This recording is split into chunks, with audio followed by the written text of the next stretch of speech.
జానపద వేసిన సాంఘిక వేసిన ఎన్టీఆర్కి ఎన్టీఆర్ఏ సాటి. కృష్ణుడైనా ఎన్టీఆర్, రాముడైనా ఎన్టీఆర్, సుయోధుడైనా ఎన్టీఆర్, రాముడైనా భీముడైనా లారీ డ్రైవర్ అయినా ఆ మహానుభావుడికి ఎవరో పోటీ కాదు, సాటి.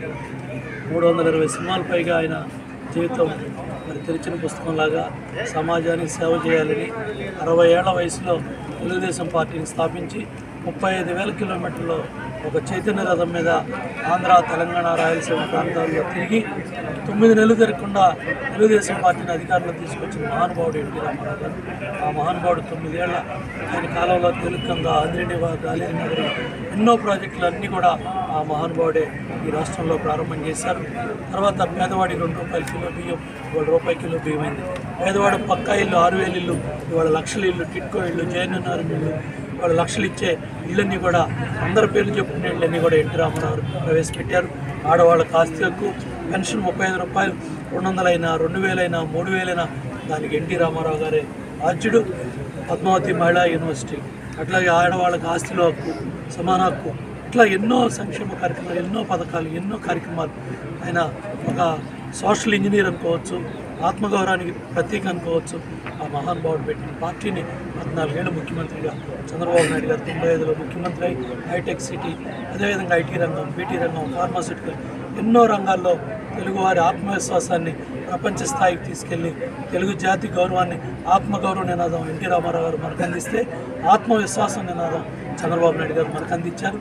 ఇవాళ 43 ఏళ్ళు ఈ పార్టీని మళ్ళీ యువగళం తాతకు తగ్గ మనవడుగా, తండ్రికి తగ్గ కొడుకుగా, యువగళం పాదచారి ఎవరైతే నారా లోకేష్ బాబు వాళ్ళ యువతను కదిలిచ్చాడో అదే ఈరోజు రా కదలిరా అనే బహిరంగ సభ గుడివాడలో జరుగుతుంది.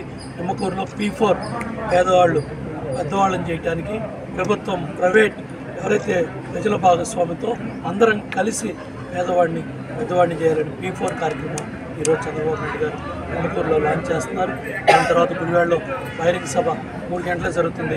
ప్రతి ఒక్కళ్ళు కూడా కథలు రావాలని, రా కథలు రా అని ఆ బూతులకి, ఆ దుర్మార్గులకి తరిమి కొట్టే విధంగా ఈ బూతుల సంస్కృతి, దాడులు చేసే సంస్కృతి, చంద్రబాబు నాయుడు గారు ఇంటి మీద దాడి చేసిన వాళ్ళు, పార్టీ కార్యాలయం మీద దాడి చేసిన వాళ్ళు, చంద్రబాబు నాయుడు కుటుంబాన్ని, నారా లోకేష్ బాబు కుటుంబాన్ని, పవన్ కళ్యాణ్ గారి కుటుంబాన్ని దుర్భాషలాడిన దుర్మార్గం గుడివాడ గుట్కాళ్ళ అవ్వచ్చు, గన్నవరం అవ్వచ్చు, విజయవాడ ఈస్ట్ అవ్వచ్చు, ఈ జోగి రమేష్ అవ్వచ్చు, అవినాష్ అవ్వచ్చు, ఈ కొడాల నాని అవ్వచ్చు, వంశీ అవ్వచ్చు, వీళ్ళందరూ కూడా రాజకీయ సమాజ్ చేయాల్సిన బాధ్యత మనందరి మీద కూడా ఉంది. తెలుగుదేశం జనసేన ప్రభుత్వాన్ని అధికారంలో తెచ్చుకొని చంద్రబాబు నాయుడు గారిని ముఖ్యమంత్రిగా చేసుకొని మళ్ళీ ఈ రాష్ట్రాన్ని అన్ని రంగాల్లో ముందుకు తీసుకెళ్లాలని కోరుకుంటూ సెలవు తీసుకున్నాను. ఆ మహానుభావుడికి నివాళులు అర్పిస్తూ జోహార్ ఇండియా.